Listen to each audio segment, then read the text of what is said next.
Last night, while you were sleeping, an Alberta separatist group had access to your name, your home address, and your electoral district. And they made it public, free, online, for anyone to search.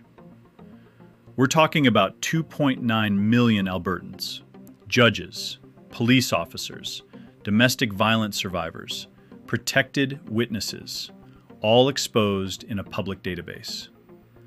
Tonight, I'm going to show you exactly what happened, who was behind it, and why this could become one of the biggest democratic scandals Canada has seen in years. To understand the scandal, you need to understand three pieces of the puzzle. First, the Centurion Project. It's a separatist group founded by David Parker, the same activist behind Take Back Alberta. Their stated goal is to identify and recruit supporters for Alberta independence ahead of a possible referendum later this year. Second, the voters list. In Canada, only registered political parties, elected officials, and candidates are legally allowed to access this information. The list contains full names, home addresses, unique voter identification numbers, and voting districts. This is considered highly confidential data, for obvious reasons. Third, the Republican Party of Alberta. It's a registered separatist party that legally obtained access to Alberta's voter list back in June 2025. The problem?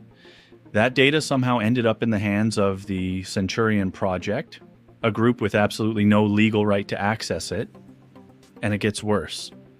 They turned it into a searchable public app.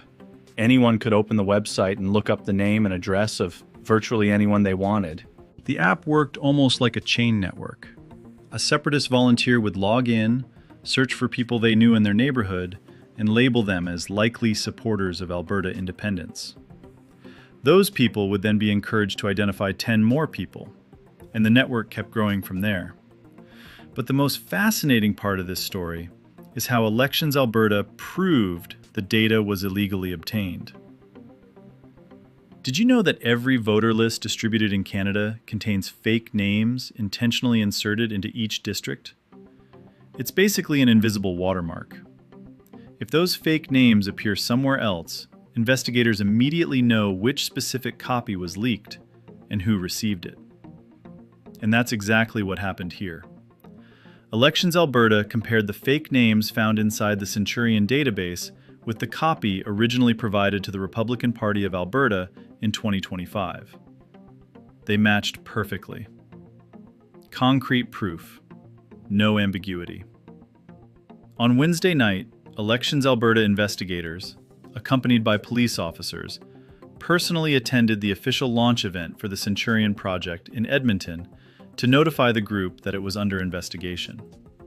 By Thursday morning, a judge had already granted an injunction ordering the database to be taken offline immediately. The RCMP has now opened a criminal investigation. Under Alberta law, violating election data rules can carry penalties of up to $100,000 in fines and up to 1 year in prison. Alberta's Information and Privacy Commissioner released a devastating statement, saying, "More than 2.9 million Albertans have had their personal information exposed. For some individuals, this creates a real risk of serious harm because their residential addresses are now public." And think about what that means in practice. A judge who sentenced someone, a domestic violence survivor who relocated, an undercover police officer, a whistleblower, all potentially exposed. Meanwhile, separatist leader David Parker tried to downplay the scandal on X by posting a photo of an old phone book, joking, "Look everybody, I found names and addresses in this evil document called a phone book." But that comparison completely misses the point. A phone book doesn't identify your electoral district. It doesn't map where you vote. And it doesn't allow political groups to target specific voters based on geographic location. This database did exactly that, which is precisely why the information is protected under Canadian law. But here's the question almost nobody is asking yet. How did this data actually make its way to the Centurion Project? Cam Davies, leader of the Republican Party of Alberta, admitted that the voter list had been distributed to multiple vendors for authorized use. But when reporters asked whether he knew the Centurion Project had access to the data, his response was interesting. He said, "We share similar ideologies, but we are not always aligned in our methodologies." That raises a massive political issue in Canada. Registered political parties have access to extremely sensitive personal information, but they face almost none of the privacy obligations private companies are legally required to follow. And Alberta's Privacy Commissioner was very clear about that.